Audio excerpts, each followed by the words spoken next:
नमस्कार, मी Rajratna Jondhale. Top news मराठीमध्ये आपलं स्वागत. मेघालयमधील हनीमून हत्याकांडानं संपूर्ण देश हादरलाय. सर्व बाजूंनी तपास केल्यानंतर राजा रघुवंशी यांची हत्या त्याची पत्नी असलेल्या सोनमने केल्याचं उघड झालं. 17 दिवसानंतर सोनम ही उत्तर प्रदेशमध्ये सापडली. मात्र पतीची हत्या केल्यानंतर तब्बल 17 दिवस गायब असलेली ही सोनम नेमकी कुठे गेली होती? 17 दिवसात तिला कोणी मदत केली? तिला आश्रय कुणी दिला? पाहूयात. 21 मे रोजी शिलाँगला पोहोचल्यानंतर राजा आणि सोनम यांनी 22 मे रोजी चेरापुंजीला जाऊन एक होमस्टे घेतला. त्यात परिसरात हत्याकांडात सहभागी असलेले इतर आरोपींनीही होमस्टे घेतला होता. पण याची राजाला अजिबात कल्पना नव्हती.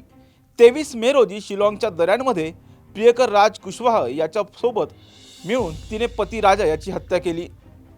सर्व आरोपींनी मिळून राजा रघुवंशी याचे प्राण घेतल्यानंतर स्वतः सोनमनेच त्याचा मृतदेह खोल दरीत फेकून दिला. हत्येनंतर सर्व आरोपी राज कुशवाह सोबत इंदूरला परत आले, तर सोनम काही वेळानं गुवाहाटीहून इंदूरला निघाली आणि 25 मे रोजी इंदूरला पोहोचली. मात्र इथे पोहोचल्यानंतर तिने कुणालाही काहीही न कळवता थेट प्रियकर राज कुशवाह याची भेट घेतली. राजने तिला त्या दिवशी इंदूरमध्येच एका भाड्याच्या घरात थांबवलं आणि दुसऱ्या दिवशी तिला कारने वाराणसीला सोडलं. वाराणसीहून सोनम बसने गाझीपूरला गेली. या सर्व काळात ती याच परिसरात वेगवेगळ्या ठिकाणी राहिली. तोपर्यंत देशभरात राजा रघुवंशी याच्या हत्येची बातमी वाऱ्यासारखी पसरली. आरोपींना शोधण्यासाठी पोलिसांनी सर्च ऑपरेशन सुरू केलं. दरम्यान हत्येनंतर सोनम आणि तिचा प्रियकर राज यांच्यात सतत संपर्क होता. सोनम आणि राज कुशवाह हे नेपाळला पळून जाण्याच्या तयारीत होते.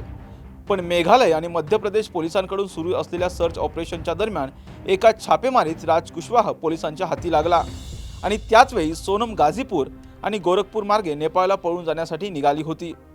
पण राज कुशवाह पोलिसांना सापडल्याची बातमी कळताच ती घाबरली, खचली. राज सापडला याचा अर्थ पोलीस आपल्यापर्यंत पोहोचणार, आता आपण पोलिसांच्या तावडीतून सुटू शकणार नाही हे तिला समजलं होतं. म्हणून नेपाळला पळून जायचा प्लॅन कॅन्सल करून तिने थेट आत्मसमर्पण केलं. त्यानुसार ती वाराणसीहून गाझीपूरला पोहोचली. कुटुंबियांना फोन केला आणि काहीच वेळात पोलिसांनी तिला ताब्यात घेतलं. यानंतरही तिने ड्रग्ज दिल्याची खोटी कहाणी रचली. मात्र तोपर्यंत ती या प्रकरणातील मुख्य सूत्रधार असल्याचं स्पष्ट झालं होतं. सोनमने कुणालाही संशय येऊ नये यासाठी हनीमून दरम्यानचे कोणतेही फोटो सोशल मीडियावर पोस्ट केले नव्हते. मात्र तिने राजाच्या हत्येनंतर त्याच्या अकाउंटवरून 7 जन्माचा साथीदार असं कॅप्शन लिहित एक पोस्ट केली. यावरून पोलिसांचा संशय बळावला. सोनम या हत्येत सहभागी असल्याचं पोलिसांना 3 जून रोजी कळलं होतं, कारण राजाचा मारेकरी असलेल्या आकाशचा रक्ताने माखलेला शर्ट घटनास्थळी सापडला होता. सोनमने तिचा रेनकोट आकाशला दिला होता, जो घटनास्थळापासून 6 किलोमीटर दूर सापडला. पोलिसांचा तपास भरकवण्यासाठी आरोपीने पुराव्यांशी छेडछाड केली होती. मात्र पोलिसांनी शिलाँगमधील 42 पेक्षा जास्त कॅमेरे चेक करत आरोपी निष्पन्न केले आणि अखेर त्यांना अटकही करण्यात आली. अशाच महत्त्वपूर्ण बातम्यांसाठी पाहत राहा टॉप न्यूज मराठी. आपला महाराष्ट्र, आपली बातमी.